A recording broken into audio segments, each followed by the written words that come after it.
ಬೂದ್ಗುಂಬಳಕಾಯಿ ಚಪಾತಿ, ಬೂದ್ಗುಂಬಳಕಾಯಿ ಮಸಾಲೆ ಚಪಾತಿ ಮಾಡುವುದು ಹೇಗೆ ಅಂದರೆ, 2 ಕಪ್ಪು 1.5 ಕಪ್ಪು ಗೋಧಿ ಹಿಟ್ಟು, 1.5 ಕಪ್ಪು ಗೋಧಿ ಹಿಟ್ಟು, ಮತ್ತು ಅಚ್ಕಾರದ ಪುಡಿ 1 ಸ್ಪೂನು ಚಿಕ್ಕ ಸ್ಪೂನಲ್ಲಿ, ಸಾಲ್ಟ್ 1 ಸ್ಪೂನು ಚಿಕ್ಕ ಸ್ಪೂನು, ಅರಿಶಿನ 1 ಸ್ಪೂನು, ಧನಿಯಾ 1 ಸ್ಪೂನು, ಜೀರಾ ಪೌಡು 3/4 ಸ್ಪೂನು, ಇದು 1/4 ಸ್ಪೂನು ಚಿಕ್ಕ ಸ್ಪೂನಲ್ಲಿ. ಇಷ್ಟು ಎಲ್ಲ ಹಾಕಿ ಮಿಕ್ಸ್ ಮಾಡ್ಕೊಳ್ಳೋದು. ಮತ್ತು ಈ ಥರ ಎಲ್ಲ ಮಿಕ್ಸ್ ಮಾಡಿಕೊಂಡು ಇದು ಇರುತ್ತಲ್ಲ ಸಬ್ಬಕ್ಕಿ ಸ್ವಲ್ಪ, ಕೊತ್ತಂಬರಿ ಸ್ವಲ್ಪ,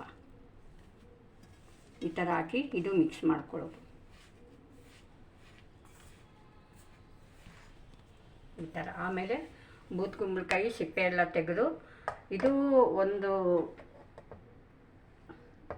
1/4 ಭಾಗ ಅಷ್ಟು ಹಾಕೋದು. ಒಂದು ಫುಲ್ಲು ಬೂದ್ಗುಂಬಳಕಾಯಿ ಚಿಕ್ಕದಿರುತ್ತಲ್ಲ ಅದರಲ್ಲಿ 1 ಪೀಸು ಇಷ್ಟಿರುತ್ತೆ, ಒಂದು ಸೈಡ್ ಪೀಸು.